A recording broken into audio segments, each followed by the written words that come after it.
आज आमी विद्यासागर यूनिभार्सिटिर सेकेंड सेमिस्टारेर एमडिसी पेपर जेंडार स्टाडिजर यूनिट 4 एवं यूनिट 5 एर साजेशन तोमादेर सामने तुले धरछि।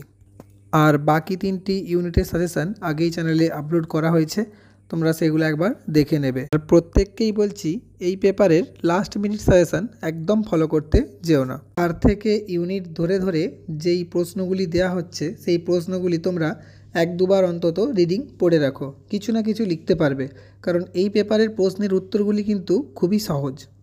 চলো এইবার দেখে নাও ইউনিট 4 থেকে কি কি পড়বে। একেতে রাখছি নারী ও পুরুষের সক্ষমতা ও অক্ষমতা নিয়ে একটি খসড়া রচনা করো, খুব গুরুত্বপূর্ণ প্রশ্ন। দুইতে রাখছি ভারতবর্ষের জাতিগত লিঙ্গ বৈষম্য সম্পর্কে আলোচনা করো। তিনেতে রাখছি বিভিন্ন ধর্মে নারীদের মর্যাদা কিভাবে ক্ষুণ্ণ হয়েছে বা লিঙ্গ বৈষম্য সৃষ্টি হয়েছে তা আলোচনা করো। সেটা বৌদ্ধ ধর্ম আসতে পারে, হিন্দু ধর্ম আসতে পারে বা ইসলাম ধর্মও কিন্তু আসতে পারে। চারেতে রাখছি শ্রেণীগত লিঙ্গ বৈষম্য বলতে কি বোঝায়, এটা মোটামুটি গুরুত্বপূর্ণ। পাঁচেতে রাখছি বর্ণগত লিঙ্গ বৈষম্য সম্বন্ধে যা জানো লেখো। এরপর আসি ইউনিট 5-এ, এখান থেকে কী কী পড়বে একটু দেখে নাও।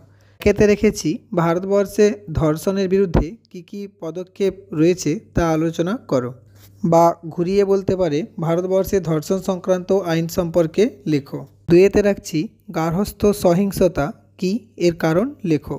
তিনেতে রাখছি সেক্সুয়াল হ্যারাসমেন্ট বা যৌন হয়রানি কী, এটি কত প্রকারের হয়, এর কারণগুলি লেখো। চারেতে রাখছি সাইবার ক্রাইম কী, সাইবার ক্রাইম প্রতিরোধের উপায়গুলি লেখো, বা ঘুরিয়ে বলতে পারে সাইবার অপরাধ কী, সাইবার অপরাধ প্রতিরোধের ভারত সরকার কী কী পদক্ষেপ বা আইনি ব্যবস্থা নিয়েছে তা লেখো। পাঁচেতে রাখছি ধর্ষণ কিভাবে নারীদের জীবনকে ব্যাহত করছে তা লেখো, এটা অথবা হিসাবে পড়তে পারে নারীদের প্রতি যৌন হিংসায় ধর্ষণের ভূমিকা লেখো। ছয়েতে রাখছি লিঙ্গভিত্তিক গার্হস্থ্য ও পারিবারিক হিংস্রতা সম্পর্কে খসড়া রচনা করো। আর সাথেতে রাখছি নারীদের কিভাবে সাইবার অপরাধের শিকার হতে হয় তা লেখো, এটাই ঘুরিয়ে বলতে পারে লিঙ্গভিত্তিক কিভাবে সাইবার অপরাধের শিকার হতে হয় তা লেখো, এটা মোটামুটি গুরুত্বপূর্ণ। এই দুটো ইউনিট থেকে তোমরা এই প্রশ্নগুলোই পড়ো এবং বাকি যে তিনটে ইউনিট আগেই দিয়েছি সেই ইউনিটগুলি থেকে খুব কম প্রশ্ন দেওয়া আছে, সেগুলো একটু তোমরা দেখে নাও। আশা রাখছি তাহলে তোমরা সমস্ত প্রশ্নই কমন পেয়ে যাবে। আর যদি ভিডিওটি ভালো লেগে থাকে তাহলে অবশ্যই চ্যানেলটি সাবস্ক্রাইব করে ভিডিওটি লাইক করে বন্ধুদের মধ্যে শেয়ার করে দিও। ধন্যবাদ।